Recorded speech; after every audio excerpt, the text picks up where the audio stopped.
नाशिकच्या तपोवन परिसरात सुटकेसमध्ये आढळलेल्या महिलेच्या मृतदेह प्रकरणाचा उलगडा करण्यात आडगाव पोलिसांना यश आले।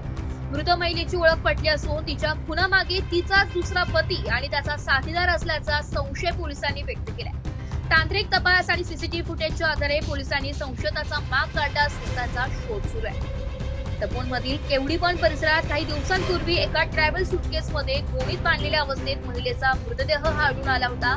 त्या घटनेने शहरात एकच खळबळ माजली होती। तपासादरम्यान मृत महिला उपनगर परिसरातील रहिवासी असल्याचं निष्पन्न झालंय। ती केटरिंग व्यवसायासाठी मनुष्यबळ पुरवण्याचं काम करत होती। या प्रकरणाचा छडा लावण्यासाठी पोलिसांनी श्वान पथक, तांत्रिक तपास तसेच सीडीआर एसडीआर विश्लेषणाची मदत घेतली।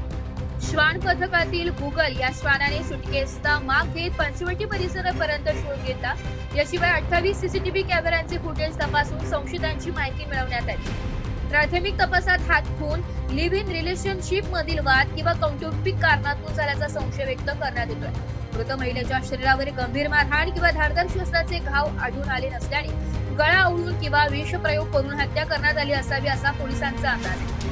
पुरावा नष्ट करण्याच्या उद्देशाने मृतदेह प्लास्टिकच्या गोणीत बांधून सुटकेसमध्ये ठेवत केवडीवन परिसरात फेकण्यात आल्याची शक्यता तपासली जात आहे। या गुन्ह्यात 2 ते 3 जणांचा सहभाग असण्याची शक्यता असून मुख्य संशयित पती आणि त्याचा एक साथीदार यांना ताब्यात घेतलं असून इतरांचा शोध सुरू असल्याची माहिती पोलिसांनी दिली आहे। एस मराठी न्यूज साठी नाशिक शहर प्रतिनिधी नाशिक।